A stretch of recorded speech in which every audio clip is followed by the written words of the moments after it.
અકસ્માતની ઘટના સામે આવી છે સુરતમાં। ડાયમંડ બુર્સ નજીક કારનો અકસ્માત સર્જાયો।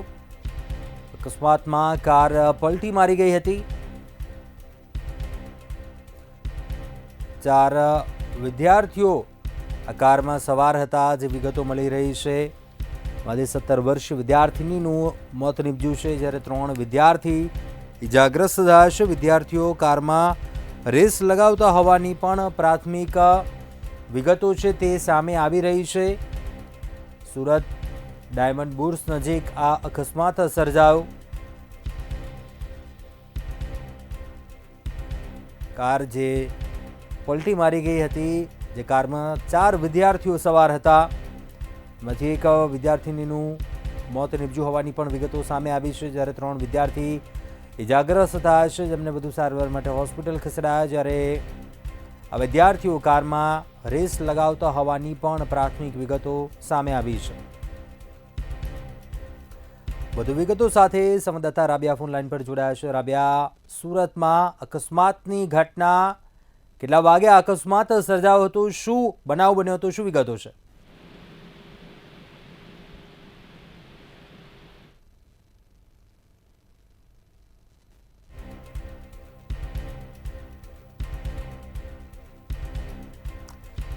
જે સંપર્ક ખોરવાયો છે, ફરીથી જોડવાનો પ્રયાસ કરીશું સંવાદદાતા સાથે, જ્યાં હાલ સુરતથી આ ઘટના સામે આવી છે ડાયમંડ બુર્સ નજીક, જ્યાં કારને અકસ્માત નડ્યો।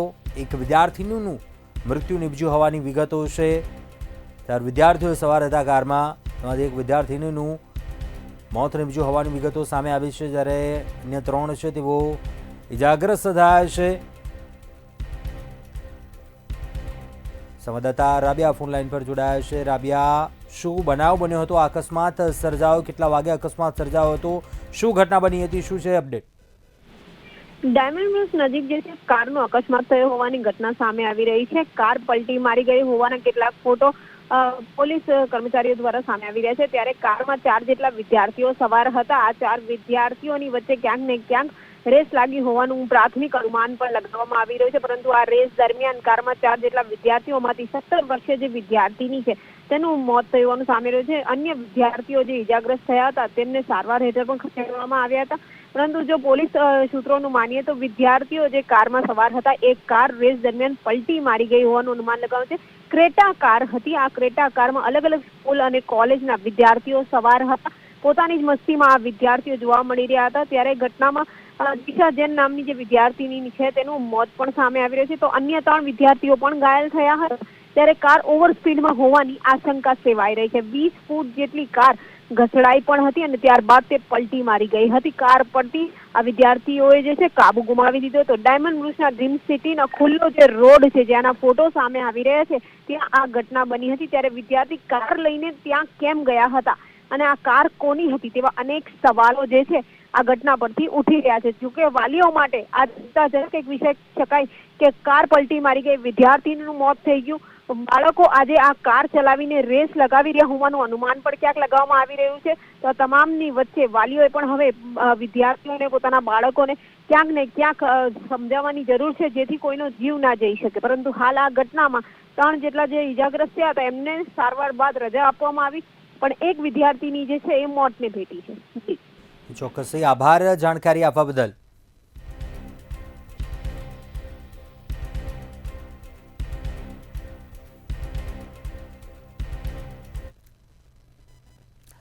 આગળ વાત કરીશું, જામનગરથી સમાચાર સામે આવી રહ્યા છે। જામનગરની જીજી હોસ્પિટલ ફરી એકવાર વિવાદમાં આવી। દર્દીઓ લિફ્ટમાં ફસાઈ ગયા હતા। જીજી હોસ્પિટલમાં જ્યાં દર્દીઓ લિફ્ટમાં અટવાઈ ગયા હતા, જોકે હવે તંત્રએ સ્વીકાર્યું કે આ ગંભીર ભૂલ છે। લિફ્ટમાં કામ કરતા કર્મચારી વિરુદ્ધ પગલાં લેવામાં આવશે। હોસ્પિટલના સુપ્રિન્ટેન્ડન્ટ દીપક તિવારીએ આ મામલે પ્રતિક્રિયા આપી છે। હોસ્પિટલનું વહીવટ ફરી નબળો પડ્યો। હોસ્પિટલની ક્યાંક આ ભૂલ છે તે સ્વીકારી છે। જામનગરની જીજી હોસ્પિટલમાં દર્દીઓ લિફ્ટમાં ફસાઈ ગયા હતા, અટવાઈ ગયા હતા લિફ્ટમાં, તો કે તંત્રએ સ્વીકાર્યું છે કે આ ગંભીર ભૂલ છે। આ મામલે કાર્યવાહી કરશે. લિફ્ટમાં કામ કરતા કર્મચારી વિરુદ્ધ પગલાં લેવામાં આવશે.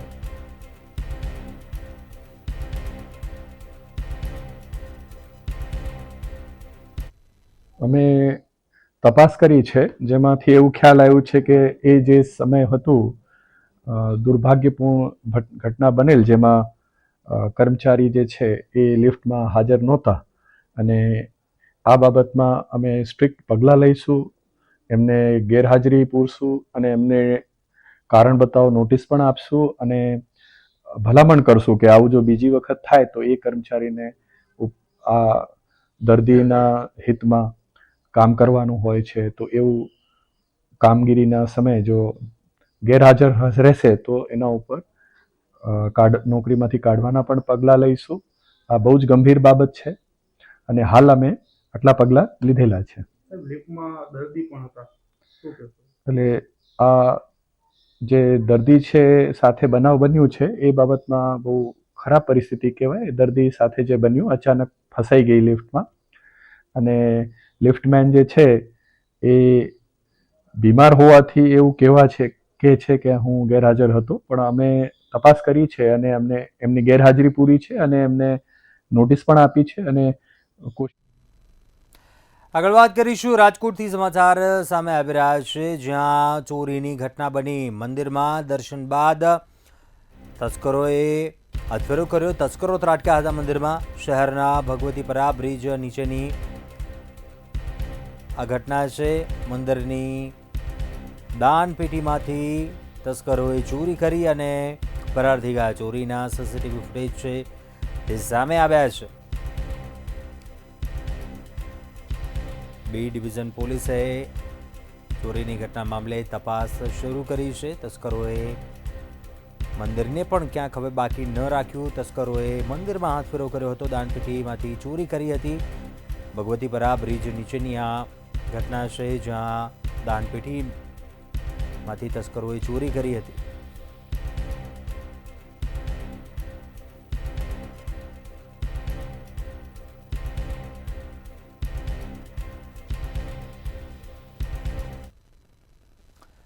આગળ વાત કરીએ. મહેસાણામાં આગ લાગ્યા હોવાની ઘટના સામે આવી. મહેસાણામાં 2 સ્થળો પર આગના બનાવ સામે આવ્યા. મહેસાણાથી સમાચાર, જ્યાં મોઢેરા રોડ પર વીઆઈપી નગર પાસે કારમાં આગ ભભૂકી ઉઠી. કારના એન્જિનમાં આગ લાગતા કાર બળીને ખાખ થઈ ગઈ. મહેસાણાના મુલસણ ગામ નજીક કારમાં આગ લાગ્યા હોવાની ઘટના.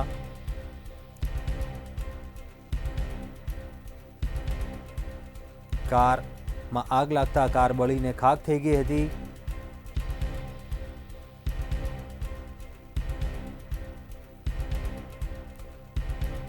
મહેસાણાના મોઢેરા રોડ પર કારમાં આગ લાગ્યા હોવાની ઘટના. વીઆઈપી નગર નજીક કારના એન્જિનમાં આગ ભભૂકી ઉઠી હતી.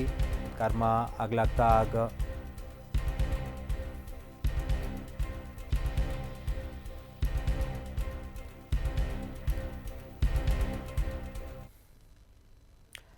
આગળ વાત કરીએ. ભાવનગરમાં મહત્વપૂર્ણ સમાચાર સામે આવી રહ્યા છે. ભાવનગરથી, જ્યાં અકસ્માતની ઘટના સામે આવી છે. શિહોર નજીક વડાવડ પાસે અકસ્માત સર્જાયો. કાર જે ચાની દુકાનમાં અથડાઈ હતી, અચાનક કાર બેકાબુ બનતા અકસ્માત સર્જાયો હતો. ઘટના સીસીટીવીમાં કેદ થઈ હતી. અકસ્માતમાં 4 વર્ષની બાળકીનું મોત નીપજ્યું છે. માતા પિતા અને એક નાની દીકરીને ગંભીર ઈજા પહોંચી. ઇજાગ્રસ્તોને સારવાર માટે હોસ્પિટલ ખસેડવામાં આવ્યા છે. અકસ્માતની ઘટના સામે આવી છે ભાવનગરમાં, જ્યાં બનાવના સીસીટીવી પણ સામે આવ્યા છે.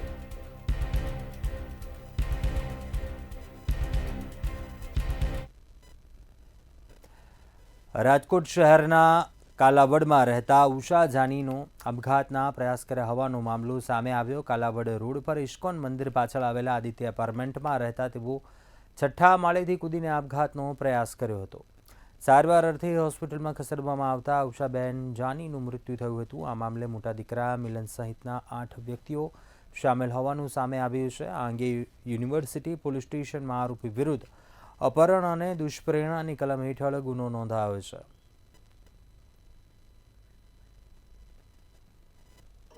જે ફરિયાદી ગૌતમભાઈ જાની હતા એમને ગાડીમાં બેસાડીને અલગ અલગ જગ્યાએ ફેરવામાં આવ્યા હતા અને એમને ગોંધી રાખવામાં આવ્યા હતા અને પછી એમને ધાક ધમકી આપવામાં આવી હતી કે જે તમે મારી દીકરીને અને તમારા ભાઈને હાજર ના કરો તો હું તમને જાનથી મારી નાખીશ. એવામાં એના ત્રાસથી કંટાળીને ફરિયાદી જે ગૌતમભાઈ જાની છે એમની માતાએ પોતાના મકાનના છઠ્ઠા માળેથી કૂદીને આત્મહત્યા કરી લીધેલ. અમદાવાદના બોપલમાં પ્રિવિલોન બિલ્ડકોન LLP કંપનીમાં ઠગાઈ કેસમાં ખુલાસો થયો છે. આ મામલે અગાઉ જયદીપ કોટક નામના આરોપીની ધરપકડ કરાઈ હતી. જોકે હવે હિરેન કારિયા નામના આરોપીને ઝડપી લેવાયો છે. જયદીપ કોટક અને હિરેન કારિયાએ સાથે મળીને આ કૌભાંડ કર્યું હતું. બંને આરોપીઓ ઝડપાઈ જતા પોલીસે રોકાણકારોના રૂપિયા પરત અપાવવા માટેના પ્રયાસો શરૂ કર્યા છે. એ જે પ્રિવિલોન બિલ્ડકોન ગ્રુપ દ્વારા જે લોકો સાથે ચીટિંગ અને ફોર્જરીનો જે બનાવ બન્યો છે એ બનાવમાં લગભગ અમારે પાસે આજ સુધી લગભગ 200 જેટલી અરજીઓ આવેલી છે. એ અરજીઓમાં જે ટોટલ અમાઉન્ટ જે છે આ 54 કરોડના આસપાસનો છે. અને આ જે બનાવ છે એ બનાવમાં જે મુખ્ય ભૂમિકાવાળા જે બે મુખ્ય આરોપી છે જેમાં જયદીપ કોટેક અને હિરેન કારિયા એ બંને આરોપી પકડાઈ ગયા છે. અને અમદાવાદના જ્વેલર્સમાં લૂંટ કરવા માટે યુપીની ગેંગના 2 આરોપીઓ આવ્યા હતા. જ્વેલર્સમાં લૂંટ કરવા 2 મહિનાથી બોપલ અને સરખેજ વિસ્તારમાં રેકી કરતા હતા. સીસીટીવી અને બાઇકને આધારે આરોપીઓની ઓળખ થઈ છે. જ્વેલર્સ લૂંટના મામલે પોલીસે 4 આરોપીઓની અટકાયત કરી છે.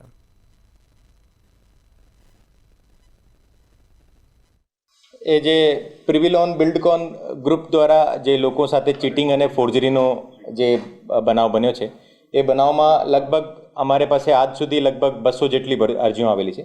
એ અરજીઓમાં જે ટોટલ અમાઉન્ટ જે છે આ 54 કરોડના આસપાસનો છે. અને આ જે બનાવ છે એ બનાવમાં જે મુખ્ય ભૂમિકાવાળા જે બે મુખ્ય આરોપી છે જેમાં જયદીપ કોટેક અને હિરેન કારિયા એ બંને આરોપી પકડાઈ ગયા છે. અને અમદાવાદના કાગડાપીઠ ઊંટવાડાની ઝાલીમાં થયેલી હત્યા કેસમાં 2 આરોપી ઝડપાયા. કિરણ ચૌહાણ અને તેના સાળા ગિરીશની પોલીસે ધરપકડ કરી છે. બંને આરોપીઓએ સાથે મળીને નીતિન પઢિયારની હત્યા કરી હતી. કિરણની પત્ની સાથે મૃતકના આડા સંબંધમાં હત્યા કરાયા હોવાનું પોલીસે જણાવ્યું છે. આરોપી કિરણ સામે પ્રોહિબિશનના 3 ગુના નોંધાયા છે. દારૂના અડ્ડા અને MD ડ્રગ્સની ફરિયાદની અદાવતમાં નીતિનની હત્યા કરાયા હોવાના પરિવારજનોએ ગંભીર આક્ષેપ કર્યા છે. ગણતરીના કલાકોમાં જ કાગડાપીઠ પોલીસની ટીમે જે આ ગુનામાં 2 આરોપી હતા તેઓની ધરપકડ કરવામાં આવેલી છે. આરોપીના નામ છે કિરણ રમેશભાઈ ચૌહાણ, ઉંમર 40, છૂટક મજૂરી કરે છે, અને ગિરીશ ગણપતભાઈ સરગરા, ઉંમર 35, જે ટેમ્પોની કામગીરી ચલાવવાની કામગીરી કરે છે. તેઓની તાત્કાલિક અસરથી ધરપકડ કરીને આ જે મર્ડર કરવામાં આવેલું હતું તેના આરોપીને પકડી પાડવામાં આવ્યા છે. પ્રાથમિક દ્રષ્ટિએ કારણ એ હતું કે જે આરોપી છે તેમના પત્ની સાથે આડા સંબંધ હોવાનો આરોપીને વહેમ હતો. તે અનુસંધાને આગળ વાત કરીએ અમદાવાદના સોલામાં મુંબઈ ક્રાઇમ બ્રાન્ચની ઓળખ આપીને ડિજિટલ એરેસ્ટ કરીને 98,000 માંગીને ટ્રાન્સફર કરાવ્યા હતા. આ તમામ 4 આરોપીઓ જૂનાગઢના છે અને પોતાના એકાઉન્ટ 4-5 હજાર રૂપિયામાં ભાડે આપતા હતા. પ્રિન્સ નામનો આરોપી માસ્ટર માઇન્ડ હતો. આ આરોપી 14 એકાઉન્ટ તેના હોવાનું તપાસમાં સામે આવ્યું છે. આ ટોળકી દેશમાં અલગ અલગ ગુનામાં સંડોવાયેલી હતી. મની લોન્ડરિંગ કેસમાં વકીલ તરીકે સેવા પણ આપવાનું કહેતા હતા. પોલીસે આરોપીને ધરપકડ કરી વધુ તપાસ હાથ ધરી છે. સોલા ગામના અમારા એક ફરિયાદી છે. એ ફરિયાદીએ પોલીસ સ્ટેશનમાં ફરિયાદ નોંધાવી છે કે એમના ખાતામાંથી ડિજિટલ અરેસ્ટ કરીને લગભગ 98,000 રૂપિયા જે છે લઈ લેવામાં આવેલા છે. એમની પાસેથી એક અનનોન નંબરથી ફોન આવેલું હતું, જે ફોનમાં મુંબઈ ક્રાઇમ બ્રાન્ચના અધિકારી તરીકે ઓળખ આપી અને એમના ઉપર મની લોન્ડરિંગનું કેસ થયેલું છે એ બાબતની એમને સમજ કરવામાં આવી અને પછી એના આધારે એના વિરુદ્ધમાં કાર્યવાહી કરવામાં આવશે અને એને ડિજિટલ એરેસ્ટ કરવામાં આવ્યું છે. આ પ્રકારે અમદાવાદ અને ગાંધીનગરમાં ઈડીએ સર્ચ ઓપરેશન કર્યું છે. ઇલેક્ટ્રોથર્મ ઇન્ડિયા પ્રાઇવેટ લિમિટેડ મામલે સર્ચ ઓપરેશન કરવામાં આવ્યું છે. બેંક કૌભાંડને લઈને સર્ચ ઓપરેશન કરવામાં આવ્યું હતું. ઈડી દ્વારા 2 મર્સિડીઝ લક્ઝરીઝ કાર જપ્ત કરાઈ છે અને 33.67 કરોડનું બેંક બેલેન્સ ધરાવતા 37 એકાઉન્ટ ફ્રીઝ કરાયા.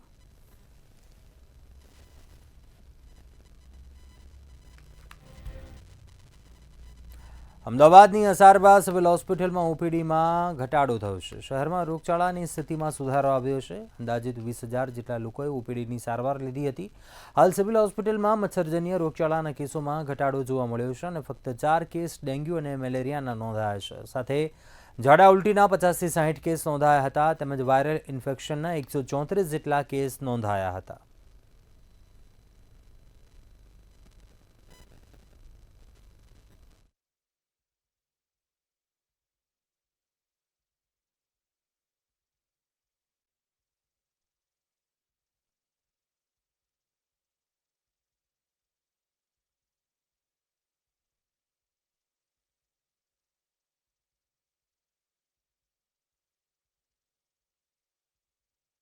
એમ પણ શિયાળો ખૂબ જ આપણે કહીએ છીએ કે હેલ્ધી સિઝન ગણાય છે, એટલે લોકોએ વાયરલ ઇન્ફેક્શનથી ખાસ બચવું જોઈએ અને એવું થાય તો ઇમિડિયેટ સારવાર ચાલુ કરવી જોઈએ.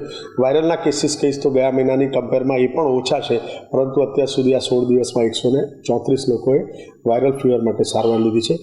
માત્ર એટલું ધ્યાન રાખવાનું છે કે સારો પૌષ્ટિક ખોરાક લેવો અને ફીવર આવે, વીકનેસ લાગે, કોઈ પણ જાતની તકલીફ લાગે તો જાતે પોતાની જાતને ટ્રીટ ન કરતા ડૉક્ટરને મળી અને સારવાર ચાલુ કરી દેવી, જેથી કરીને આપણે હોસ્પિટલાઇઝ થવું ન પડે.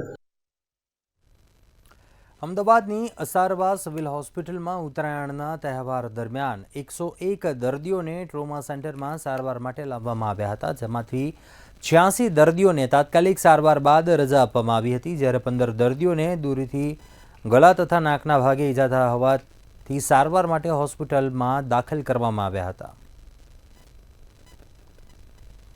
જેટલા પણ દાખલ દર્દી છે એમાંથી એક પણ દર્દીની હાલત ગંભીર નથી, બધા સ્ટેબલ છે, એટલે એ ચિંતા કરવાની જરૂર નથી.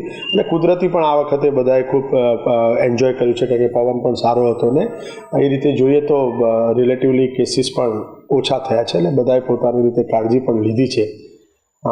બસ એટલું જ કહીશ કે કોઈ પણ સિરિયસ નથી, કોઈને પણ એક પણ દર્દીનું મોત નથી થયું અને જે કાંઈ બી દર્દીઓ આવ્યા છે એમાંથી કહ્યું એ પ્રમાણે 86 દર્દીઓ માત્ર ઓપીડી સારવારથી સારા થઈ અને ઘરે ગયા છે. અમદાવાદમાં 16 સિવિલમાં ઓપીડીમાં સંખ્યામાં વધારો જોવા મળ્યો. છેલ્લા એક સપ્તાહમાં ઓપીડી નોંધાઈ છે, જે સાથે વાયરલ ઇન્ફેક્શનમાં 1558 કેસ નોંધાયા છે, જેમાં પણ શરદી ખાંસીના 70 થી 80 બાળકોના કેસ નોંધાયા તેમજ ઉત્તરાયણમાં દોરીને કારણે 52 લોકો ઇજાગ્રસ્ત થયા છે. હોસ્પિટલ 16 અમદાવાદમાં ગયા અઠવાડિયામાં અમારી હોસ્પિટલમાં લગભગ ઓપીડીમાં 11,599 દર્દી નોંધાયેલા તથા દાખલ દર્દીઓ 2,100 દર્દી ગયા અઠવાડિયામાં દાખલ દર્દીઓ નોંધાયા. તથા જુદા જુદા રોગની વાત કરીએ તો મેલેરિયા, ડેન્ગ્યુ, ચિકનગુનિયામાં વિવિધ આંકડા આ રીતે છે. ડેન્ગ્યુમાં લગભગ 65 દર્દીના સેમ્પલ લેવામાં આવેલા ગયા અઠવાડિયામાં, એમાં એક પણ દર્દીનો રિપોર્ટ પોઝિટિવ ન હતો. તથા મેલેરિયા માટે 162 દર્દીના બ્લડ સેમ્પલ લેવામાં આવેલા, એમાં પણ કોઈ પણ રિપોર્ટ પોઝિટિવ ન હતો. તથા ચિકનગુનિયાના લગભગ 12 દર્દીના બ્લડ રિપોર્ટ લેવામાં આવેલા અને એમાં પણ રિપોર્ટ પોઝિટિવ ન હતો. અને વાયરલ ઇન્ફેક્શનના 1558 દર્દી ગયા અઠવાડિયામાં નોંધાયા તથા ડાયરિયાના 12 કેસ ગયા અઠવાડિયામાં હોસ્પિટલમાં નોંધાયા. આ રીતે જુદા જુદા આંકડા અને જુદા જુદા રોગના ગયા અઠવાડિયામાં અમારી હોસ્પિટલમાં દર્દીઓ નોંધાયેલા. વડોદરામાં નગર પ્રાથમિક શિક્ષણ સમિતિમાં ફરજ બજાવતા ચોથા વર્ગના કર્મચારીઓ પડતર માંગણીઓને લઈને અનેકવાર રજૂઆતો કરી ચૂક્યા છે. કોર્પોરેશન અને નગર પ્રાથમિક શિક્ષણ સમિતિ દ્વારા તેમને ન્યાય મળ્યો નથી. થોડા દિવસ અગાઉ જ સમિતિની એક બેઠક મળી હતી અને તેની અંદર ચોથા વર્ગના કર્મચારીઓના અધ્યક્ષને બોલાવવામાં આવ્યા હતા, પરંતુ તેમને બેઠકની અંદર બેસાડવામાં ન આવ્યા હોવાનો આરોપ લગાવાયો છે. કાયમી કરવાની અને પેન્શન આપવાની માંગ સાથે ચોથા વર્ગના કર્મચારીઓ હડતાલ ઉપર ઉતર્યા છે. હડતાલમાં કેટલાક નિવૃત્ત થયેલા કર્મચારીઓ પણ જોડાયા. આગામી સમયમાં કોર્પોરેશન ચોથા વર્ગના કર્મચારીઓની વાત સાંભળે છે કે કેમ તે હવે જોવું રહ્યું.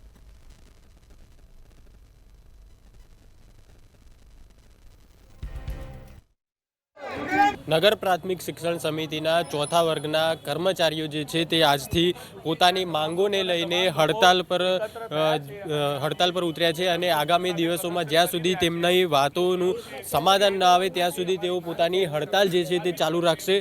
શું માંગ છે આપની અને કેટલી વાર કોર્પોરેશનને પ્રાથમિક શિક્ષણ સમિતિને રજૂઆત કરી છે? અમારી માંગ એટલી જ છે કે લગભગ 1992થી લઈને એટલે 32 વર્ષ અને 1977થી આપણે ગણીએ તો 47 વર્ષ થયા. એટલા વખતથી અમે લોકો નગર પ્રાથમિક શિક્ષણ સમિતિમાં જુદી જુદી શાળા અને બાલવાડીમાં અમે લોકો નોકરી કરીએ છીએ અને 1992માં 570 કર્મચારી હતા. હાલ ફક્ત 115 કર્મચારી રહ્યા છે અને એ પણ 2-5 વર્ષમાં નિવૃત્ત થઈ જશે.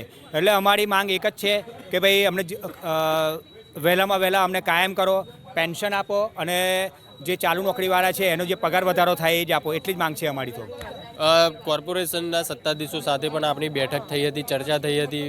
બેઠકમાં શું વાત થઈ હતી? અમે આવેદનપત્ર આપેલું કે અમે આ ચોક્કસ મુદ્દતની હડતાળ પર બેસવાના છે. ત્યારે આ લોકોએ લગભગ 13 તારીખે કોર્પોરેશન ખાતે ડેપ્યુટી કમિશનરના નેજા હેઠળ એક કમિટી બનાવેલી, એની બેઠક થઈ. તો એ બેઠકમાં મને એવું કહેલું કે તમે હાજર રહેજો. મને બહાર બેસાડી રાખ્યો. 1 કલાક એ લોકોની મિટિંગ ચાલી. મને પહેલાં પણ અંદર નહીં બોલાયો અને પછી પણ અંદર નહીં બોલાયો અને પછી અહીંયા આવી અને ચેરમેન સાહેબ એવું કહે છે કે ભાઈ આપણો તમારો કોર્ટ કેસ ચાલે છે એટલે કે તમારા વકીલ આપણા વકીલ બધા ભેગા થઈ અને કે આપણે એક સમાધાનની ફોર્મ્યુલા નક્કી કરશું, પછી આગળ વધીશું. એટલે કીધું સર આ બધી વસ્તુમાં તો ઘણો ટાઈમ જાય એવો છે અને અમે તમને જ્યારે આવેદનપત્ર આપીએ ત્યારે તમે ઊભા થાવ છો. એટલે આ વખતે તો અમે અહીંયા હડતાલ પર બેસેલા હશે અને તમારે જે પણ રસ્તો કરવો હોય એ ચાલુ હડતાલમાં કરો. જે દિવસે અમને લાગશે કે હા અમારું કામ હવે રાઇટ વેમાં જઈ રહ્યું છે એ દિવસે અમે અહીંયાથી ઊભા થઈશું, બાકી ઊભા નહીં થઈએ.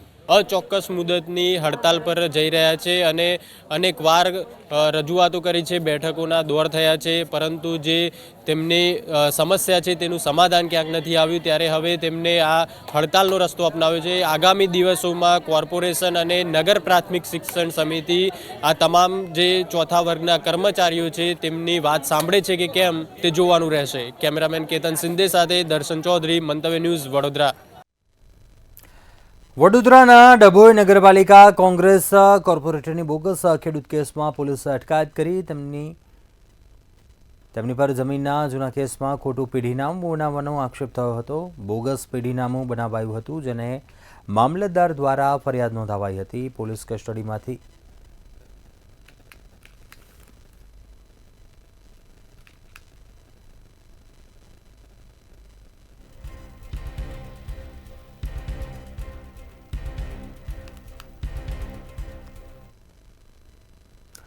આજે તમામ જિલ્લાઓમાં સ્ટાર્ટઅપ ડેની ઉજવણીનું આયોજન કરવામાં આવ્યું. વિજ્ઞાન, કોમર્સ અને આર્ટ્સના વિદ્યાર્થીઓ માટે SSIPની પોલિસી અમલમાં મૂકવામાં આવી. ત્યારે ભારતને ગ્લોબલ ઇનોવેશન હબ બનાવવા સતત પ્રયાસ કરવામાં આવી રહ્યા છે. જ્યારે નવા સંશોધન માટે બજેટમાં 40 કરોડની અલગ જોગવાઈ કરવામાં આવી હતી અને હજુ વધુ 30 કરોડની જોગવાઈ કરવામાં આવશે. આમ નવા સંશોધન માટે વિદ્યાર્થીઓને પ્રોત્સાહન આપવામાં આવી રહ્યું છે. સ્ટાર્ટઅપ ડેના દિવસે એમને એક આર્થિક સહાય નહીં પણ એક પ્રોત્સાહન આપવા માટે, એમની ઉડાનની વેગ મળે એના માટે 20,000 જેટલી રકમ આપણા શિક્ષણ વિભાગ દ્વારા એમના ખાતામાં ડીબીટી કરવામાં આવી છે અને 70 જેટલા વિદ્યાર્થીઓ રજીસ્ટ્રેશન હજી બાકી છે. અને આના માધ્યમથી આપણા વિદ્યાર્થીઓમાં જે નવું કંઈક કરવાની જે ક્ષમતા છે, જે કલા છે એ બહાર આવશે. અને એમાં મારા શિક્ષક મિત્રો જે એમને માર્ગદર્શક બન્યા છે એમને પણ શુભેચ્છા પાઠવું છું, એમને પણ બિરદાવું છું, એમનો પણ આદર વ્યક્ત કરું છું.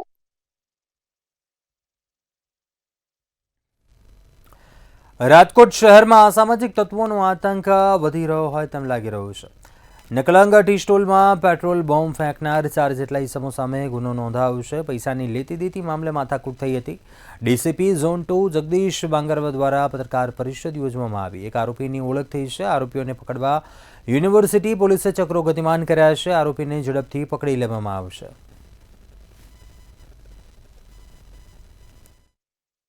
રાત્રે 1:15 વાગ્યાની આજુબાજુ આરોપી દ્વારા એમના 3 બીજા મિત્રો સાથે મળીને એક બોટલમાં જ્વલનશીલ પ્રવાહી લઈને ફરિયાદીની હોટલને સળગાવવાનો પ્રયત્ન કરેલ. હાલાકી આમાં કોઈને ઈજા અથવા કોઈ પણ પ્રકારનું નુકસાન ન થયેલ. તેમ છતાં યુનિવર્સિટી પોલીસ સ્ટેશનમાં BNSની કલમ 326G, 115(2) અને 62 હેઠળ ગુનો દાખલ કરવામાં આવ્યો છે અને આરોપીઓને ધરપકડ કરવા માટે તજવીજ ચાલુ કરવામાં આવી છે. રાજકોટ મનપા દ્વારા વેરા વસૂલાત ઝુંબેશ ચલાવવામાં આવી રહી છે, જેમાં વર્ષ 2025 માટે રૂપિયા 410 કરોડનો લક્ષ્યાંક નિર્ધારિત કરવામાં આવ્યો છે, જે પૈકી અત્યાર સુધીમાં રૂપિયા 338 કરોડની વસૂલાત થઈ છે અને રૂપિયા 72 કરોડ જેટલો વેરો વસૂલવા માટે મનપા દ્વારા સીલિંગની કાર્યવાહી કરાઈ રહી છે. જોકે વસૂલવામાં આવેલા ટેક્સ પૈકી વર્ષ 2024માં રૂપિયા 4.58 કરોડના 856 જેટલા ચેક રિટર્ન થયા છે. જોકે આ મામલે નિયમ મુજબ ફોજદારી ફરિયાદ સુધીના પગલાં લેવામાં આવનાર છે. તમને જે છે એ વેરા વસૂલાતમાં થયેલા ચેક રિટર્નની જો આપને વિસ્તૃત માહિતી આપું તો 1/1/2024 થી લઈ અને 31/12/2024 સુધીમાં કુલ 856 કિસ્સા જે છે, જેમાં 4,58,76,222 ની રકમના ચેક જે છે એ કોઈ પણ કારણસર રિટર્ન થયેલા હતા. જેના પૈકી રાજકોટ મહાનગરપાલિકાની વેરા વસૂલાત શાખા દ્વારા 804 કિસ્સામાં 4,19,28,000 ની રકમ સંપૂર્ણ વસૂલવામાં આવી છે અને હાલ ફક્ત 52 કિસ્સા કે જેની રકમ 39,000-48,000 જેવી થાય છે, જે રકમ હાલ વસૂલવાની બાકી છે. જામનગરના ધ્રોલના લથીપર પાસે અકસ્માતમાં 3ના મોત થયા હોવાનું સામે આવ્યું. કાર ચાલકે સ્ટીયરિંગ પરથી કાબુ ગુમાવતા કાર પલટી ગઈ હતી, જેમાં 3 લોકોના ઘટના સ્થળે મોત નીપજ્યા હતા, જ્યારે ઇજાગ્રસ્ત થયેલા લોકોને સારવાર માટે હોસ્પિટલ ખસેડાયા હતા. અત્યારે હાલ બુલેટિનમાં બસ આટલું. વધુ સમાચાર માટે આપ જોતા રહો મંતવ્ય ન્યૂઝ. નમસ્કાર.